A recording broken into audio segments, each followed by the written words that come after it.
The ultimatum. The holographic projection dominated the center of the United Earth Council chamber, casting an eerie blue glow across the faces of humanity's leaders. Admiral Cale Sheridan watched as the alien dignitary's mandibles clicked with barely contained impatience. "The terms are non-negotiable," the Viridian ambassador stated. His exoskeleton gleamed under the chamber lights, almost metallic in appearance. "The Viridian Alliance has maintained stability in this sector for 12,000 cycles. Your species has benefited from our protection for nearly 7 decades without contribution. This ends now." Admiral Sheridan maintained his composure, though his jaw tightened. Earth had joined the galactic community only 70 years ago, thrust into a complex political landscape they barely understood at the time. The Viridian Alliance, a coalition of 7 technologically advanced species, had presented themselves as benefactors, offering technological exchange and protection. Now, they revealed their true nature. "Ambassador Zextal," Sheridan replied, his voice steady, "Earth understands the concept of mutual defense and shared responsibility. What you're proposing isn't alliance contribution, it's extortion." The holographic ambassador's compound eyes flashed. 30% of your planet's antimatter production, 20% of your rare earth minerals, and 5,000 human conscripts for alliance labor annually. This is our offer. Murmurs erupted throughout the chamber. Commander Elena Reyes, head of Earth's Special Intelligence Division, leaned toward Sheridan. "They're desperate," she whispered. "Our intelligence indicates the Alliance is losing their war against the Drex hegemony in the Cygnus Arm. They need our resources." Sheridan nodded slightly, his eyes never leaving the ambassador. The chamber quieted as he stood. "Ambassador, humanity respectfully declines your proposal. We will increase our contribution to joint defense initiatives by 5%, but we will not surrender our citizens or compromise our sovereignty." The ambassador's mandibles clicked rapidly. "Then you leave us no choice. The protection of the Alliance cannot be given freely. You have 48 Earth hours to reconsider before we implement alternative measures." The hologram flickered out, leaving the chamber in uneasy silence. President Alessandra Chen's voice cut through the tension. "Admiral Sheridan, Commander Rice, my office." Now, inside the presidential office, security protocols activated, creating an impenetrable information bubble. Chen paced, her usual calm demeanor replaced with controlled fury. "They think we're defenseless without them," she said. "What's our actual position, Commander Reyes?" Elena Reyes activated a secure holographic display. "Madam President, for the past 20 years, we've been implementing the Phoenix Protocol. While maintaining the appearance of technological dependence on Viridian systems, we've been reverse engineering and improving upon their technology in secret facilities throughout the solar system." The display showed massive shipyards hidden within the asteroid belt and beneath the surfaces of Jupiter's moons. "We've built a fleet the Alliance knows nothing about," Rice continued. "And we've been monitoring their communications. Their war with the Drex is going worse than they've admitted. They've lost 3 major colony systems in the past month alone, which explains their sudden demand for tribute," Sheridan added. President Chen studied the display, her expression hardening. "So they're using us as a resource farm to fuel their war effort. And if we refuse, they'll attempt to make an example of us," Rice said. "Most likely a precision strike against our orbital defenses, followed by targeted bombardment of military installations. Their typical subjugation protocol. Except they don't know what we've really got," Sheridan said, a cold smile forming. Chen nodded slowly. "Are we ready to reveal our hand if forced?" Rice and Sheridan exchanged glances. "The Phoenix fleet is at 93% combat readiness," Sheridan confirmed. "We've also completed the Aegis Shield network, but once we activate either, there's no going back. The Alliance will know we've been deceiving them." "Better than becoming their slaves," Chen replied. "Commander Reyes, initiate Phoenix Protocol defensive posture. Admiral Sheridan, move the fleet into position, but maintain stealth protocols. We won't fire first, but we will respond with everything we have. The next 48 hours passed in tense preparation. Across Earth, civilians went about their lives unaware of the existential threat looming above them.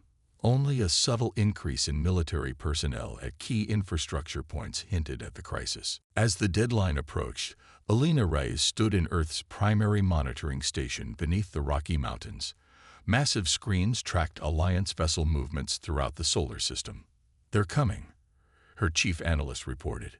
6 Alliance dreadnoughts just emerged from FTL at the edge of the system. Reyes opened a secure channel.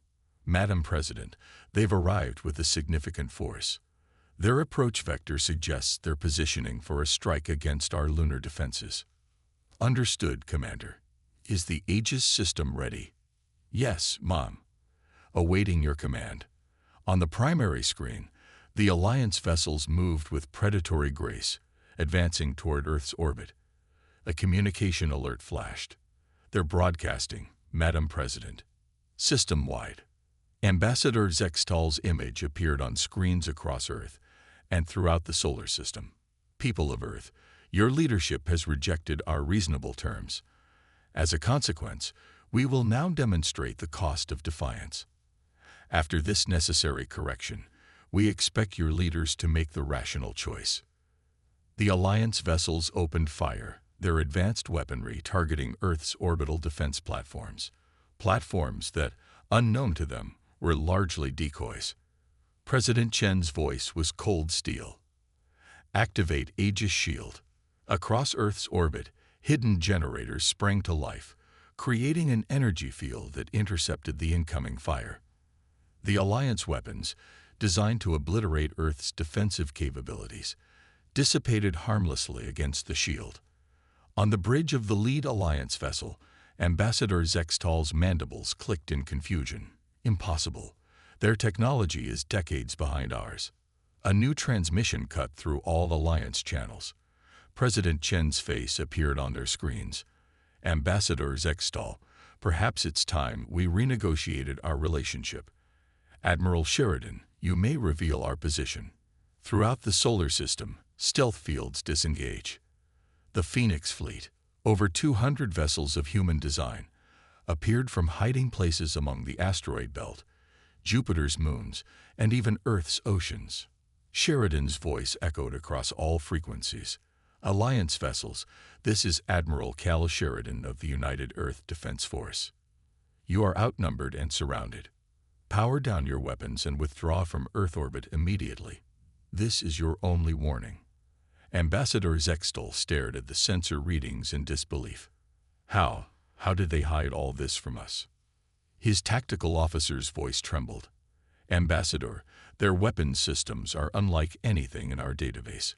We're detecting energy signatures that surpass our own capabilities by at least 2 generations. For the first time in its 12,000-year history, the Viridian Alliance faced a choice they had forced on countless other species: submit or face destruction. The counteroffensive. The Viridian Alliance flagship hung motionless in Earth's orbit, surrounded by the revealed might of humanity's Phoenix Fleet. Inside the ship, Ambassador Zextal's mandibles twitched with barely contained rage. "They deceived us for decades," he hissed to his commanders, "pretending technological inferiority while building this." His tactical officers studied the sensor readings with growing alarm. "Ambassador, multiple human vessels are moving to cut off our retreat vectors. They're not just defensive. They're positioning for complete battlefield control." Zextal's compound eyes narrowed. "The humans lack experience. We've fought wars for millennia. Launch fighters and prepare for full engagement. We will teach them the cost of deception." Alliance fighter craft poured from the dreadnoughts, moving in swarm formations that had overwhelmed countless enemies throughout galactic history. They expected the human vessels to fall back, to scramble into defensive postures. Instead, the Phoenix Fleet held position. Admiral Sheridan stood on the bridge of the UES Defiance, watching the tactical display as Alliance fighters approached. "Commander Reyes, are your teams in position?" Alina Reyes, coordinating from Earth Command, confirmed. All electronic warfare teams ready. Admiral. Quantum intrusion packages primed. Execute Operation Blackout. Across the battlefield, specialized human vessels activated systems that the Alliance had never encountered. Targeted quantum fields enveloped the incoming fighter swarms, severing their connection to the Alliance command network. In an instant, half the Alliance fighters went dark, their pilots suddenly blind as their navigation and targeting systems failed. The remainder faltered, their carefully choreographed attack patterns disintegrating into chaos. On the Alliance flagship, alarms blared. "We've lost contact with 60% of our fighter complement," the communications officer reported. "Unknown electronic warfare capability. It's bypassing all our safeguards." Zextal slammed a clawed hand against his command console. "Impossible. Our systems have quantum encryption that would take centuries to breach." "Negative, Ambassador," the security chief responded. "They're not breaking our encryption. They are using some kind of targeted field effect that's disrupting the quantum states our systems rely on. It's technology we've never encountered." As the Alliance command structure struggled to comprehend this unprecedented attack, the Phoenix fleet began its carefully coordinated response. Smaller, agile human vessels moved to intercept the remaining fighters, while larger battleships positioned themselves around the Alliance dreadnoughts. President Chen watched from Earth Command, her expression grim but resolved. "Commander Reyes, what's the status of the civilian evacuation from orbital habitats?" "Complete, Madam President. All civilians are clear of potential combat zones." Chen nodded. "Admiral Sheridan, you have authorization to proceed with Phase 2. Sheridan's voice was steady. "Acknowledged. All vessels. Execute Targeting Plan Delta. Weapons free on marked systems only, engines, weapons platforms, and command nodes. Minimize loss of life." The Phoenix fleet opened fire with precisely calibrated energy weapons, striking Alliance ships with surgical precision. Rather than attempting to destroy the massive dreadnoughts, the human vessels systematically disabled their offensive capabilities. On the Alliance flagship, systems failed in cascading sequence. Zextal watched in horror as his mighty vessel became little more than a floating hulk. "How?" he demanded. "How could they advance this far without our knowledge?" His intelligence officer, voice shaking, offered the only explanation. "They never trusted us, Ambassador, while we shared outdated technology and believed they were dependent on our protection. They were studying us, learning our weaknesses, and developing countermeasures for everything we have." A communication request flashed on the ambassador's still-functioning personal console. With reluctance, he accepted. President Chen's face appeared. "Ambassador Zextal, your vessels are disabled, your fighters neutralized. We could destroy your fleet entirely, but unlike the Alliance, we don't believe in unnecessary casualties. I'm offering you a chance to withdraw with your people intact." Zextal's mandibles clicked rapidly, a sign of extreme agitation among his species. You deceived the Alliance. This violation will not stand. The full might off. The full might of the Alliance is currently losing a war against the Drex hegemony," Chen interrupted. "A war you tried to bolster by extorting resources from Earth. We've been monitoring your encrypted communications, Ambassador. We know exactly how desperate your situation is." The ambassador fell silent. "Here are our terms," Chen continued. "Your fleet will withdraw from the Sol system immediately. The Alliance will acknowledge Earth's sovereignty and independent status. We will then consider, Ambassador, offering assistance against the Drex as equal partners, not as subjects. And if we refuse..." Admiral Sheridan joined the transmission. "Then we finish disabling your vessels and leave you adrift. The Drex will thank us for the easy targets, I imagine." For the first time in the history of the Viridian Alliance, an ultimatum was being delivered to them rather than by them. The implications rippled beyond the immediate standoff. If humans, considered a minor species barely worth diplomatic attention, could conceal such military advancement, What other surprises might the galaxy hold? Zextal calculated his options and found none. "We will withdraw," he finally conceded. "But this matter is not settled, humans." "No," President Chen agreed. "It's just beginning." As the crippled Alliance fleet limped away from Earth, humanity stepped onto the galactic stage as a revealed power. In the days that followed, diplomatic channels across the galaxy buzzed with the news. The Viridian Alliance had been outmaneuvered and defeated without a single ship lost. Commander Elena Reyes stood beside Admiral Sheridan in the presidential office, watching the departure of the last Alliance vessel from the system. "They'll be back," Sheridan noted, "with reinforcements." "Perhaps," President Chen replied. "Or perhaps they'll reconsider the value of actual alliance over subjugation. Either way, we've changed the equation." Ray studied the galactic map displaying the ongoing Drex-Viridian conflict. The Alliance will be desperate for new strategies against the Drex. They may be more willing to consider true partnership now. "And if they're not?" Sheridan asked. Chen's expression hardened. "Then they'll find that what we revealed today was only the beginning of humanity's capabilities. We spent decades preparing for this moment. The day we would no longer accept the role assigned to us by older species."